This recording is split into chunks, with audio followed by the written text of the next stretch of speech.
He's brilliant, కానీ తరచూ బాగా టైర్డ్ అవుతున్నాడు. ఏం చేయమంటారు? 2 స్పూన్లు చాలు మీ సమస్యలు తొలగిపోవడానికి. Lion date syrup. ప్రతిరోజు 2 స్పూన్లు. చెప్పండి, ఈనాడు ఆంధ్రజ్యోతిపై పరువు నష్టం దావా మొత్తానికి సమన్లు జారీ చేసే వరకు వచ్చింది. సో యాక్షన్ ఉండబోతోంది అనుకోవచ్చా? ఏం జరగబోతోంది? అప్డేట్స్ ఏంటి? వైఎస్ జగన్ పరువు నష్టం దావా కేసులో ఢిల్లీ హైకోర్టు స్పందించింది.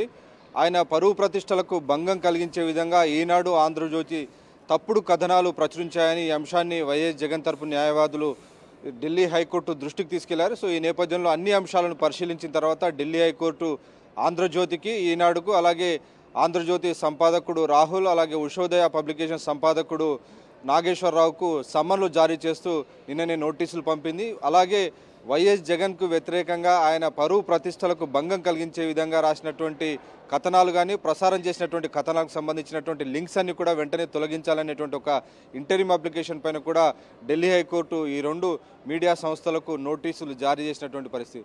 నిజానికి ఈ అంశంకు సంబంధించి అనేక విషయాలను, వివరాలన్నింటినీ కూడా ఎప్పటికప్పుడు వైఎస్ జగన్మోహన్ రెడ్డి అలాగే వైఎస్ఆర్ కాంగ్రెస్ పార్టీ కూడా అనేక విషయాలను ప్రజల ముందు ఉంచింది.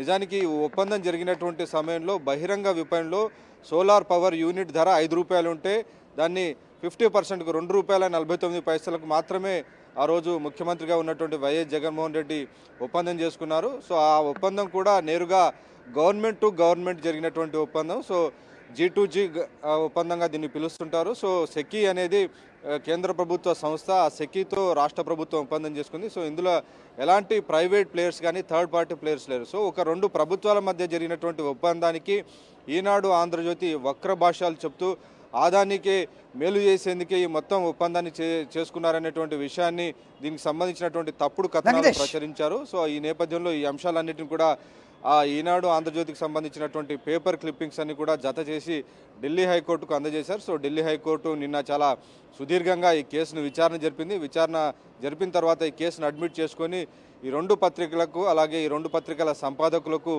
సమన్లు జారీ చేసింది. తదుపరి విచారణ ఈ నెల 16వ తేదీన జరగబోతుంది. ఈలోగా కనుక మళ్ళీ ఈ 2 సంస్థలు ఏమైనా కథనాలు ప్రచురిస్తే తెలిసే ఈ తప్పు చేసినట్టుగా భావించాల్సి వస్తుంది. కాబట్టి ఆ తర్వాత జరిగేటువంటి కాన్సిక్వెన్సెస్ అన్నిటికి కూడా, జరిగేటువంటి పరిణామాలన్నీ కూడా తెలిసే చేసినటువంటి తప్పులుగా భావిస్తామని కూడా ఢిల్లీ హైకోర్టు నిన్న ఒక క్లియర్ వార్నింగ్ కూడా ఇచ్చినటువంటి పరిస్థితి. సో ఈ నేపథ్యంలో ఈ తప్పుడు ప్రచారానికి తెరదించాలని, అలాగే వైఎస్ జగన్మోహన్ రెడ్డి మీద అయితే తప్పుడు కథనాలు రాశారో ఎక్కడైతే రాశారో అక్కడే ఫ్రంట్ పేజీలో వైఎస్ జగన్మోహన్ రెడ్డికి క్షమాపణ బేషరతుగా చెప్తూ 2 పత్రికలు కూడా చెప్పాలనేటువంటి విషయాన్ని కూడా ప్రధానంగా పిటిషన్లో ఢిల్లీ హైకోర్టును వైఎస్ జగన్మోహన్ రెడ్డి అభ్యర్థించారు. అలాగే ఈ అంశాలకు సంబంధించి ఈ మొత్తం వ్యవహారంలో అమెరికాలో ఏదైతే ఆదాని వ్యవహారంలో ఇండిక్ట్మెంట్ ఉందో అందులో వైఎస్ జగన్మోహన్ రెడ్డి పేరు లేకున్నప్పటికీ ఉన్నట్టుగా అభూత కల్పనలు, కట్టుకథలు రాసి ప్రజలను తప్పుదో పట్టించే విధంగా ఈ 2 పత్రికలు వ్యవహరించాయనేటువంటి విషయాలకు సంబంధించినటువంటి అన్ని క్లిప్పింగ్స్, వాటికి సంబంధించినటువంటి వివరాలన్నీ కూడా ఢిల్లీ హైకోర్టుకు అందజేసినటువంటి పరిస్థితి. నిజానికి ఈ అంశానికి సంబంధించి గతంలోనే ఓపెన్గా వైఎస్ జగన్మోహన్ రెడ్డి మీడియా సమావేశం నిర్వహించి పత్రికలకు క్లియర్గా చెప్పారు, బేషరతుగా క్షమాపణ చెప్పండి, తన పేరు లేకున్నప్పటికీ ఉన్నట్టుగా చిత్రీకరించి పరువు ప్రతిష్టలకు భంగం కలిగించే విధంగా వ్యవహరిస్తున్నారని. కానీ ఆ పత్రికలు స్పందించకపోవడంతో ఆయన ఢిల్లీ హైకోర్టును ఆశ్రయించి మొత్తం విషయాలన్నీ కూడా వివరించారు. సో న్యాయబద్ధంగా ఆయన పోరాటం చేస్తున్నారు. అలాగే ఈ మొత్తం వ్యవహారానికి సంబంధించి కూడా ఎప్పటికప్పుడు పబ్లిక్ ముందు జరిగినటువంటి విషయాలన్నీ కూడా వైఎస్ జగన్మోహన్ రెడ్డి విషయాలు ప్రజల ముందు ఉంచుతుంది. నిజానికి మొత్తానికి ఆంధ్రజ్యోతి ఈనాడుకు సమన్లు జారీ చేసిన నేపథ్యంలో ఈ ఉత్తర్వుల అనంతరం మళ్ళీ అలాంటి కథనాలు కానీ ఏమన్నా ప్రచురిస్తే తెలిసే ఈ తప్పు చేసినట్టుగా భావించాల్సి వస్తుందంటూ కోర్టుకి ఇంత సీరియస్గానే పేర్కొన్న నేపథ్యంలో ఇక 16వ తారీఖు విచారణలో ఏం తేలనుందనేది కూడా చర్చనీయాంశం కానుంది. అయితే వాస్తవాల్ని వక్రీకరించి ఇలా అసత్యాలు వల్లివేయటంలో ఈ వార్తాపత్రికలు ఎప్పటి నుంచో అందివేసిన చేయిగా భావిస్తున్నప్పటికీ వైఎస్ జగన్మోహన్ రెడ్డి ఈసారి సీరియస్గా తీసుకున్నారు, కోర్టును ఆశ్రయించారు. ప్రస్తుతం సమన్ల వరకు వచ్చింది.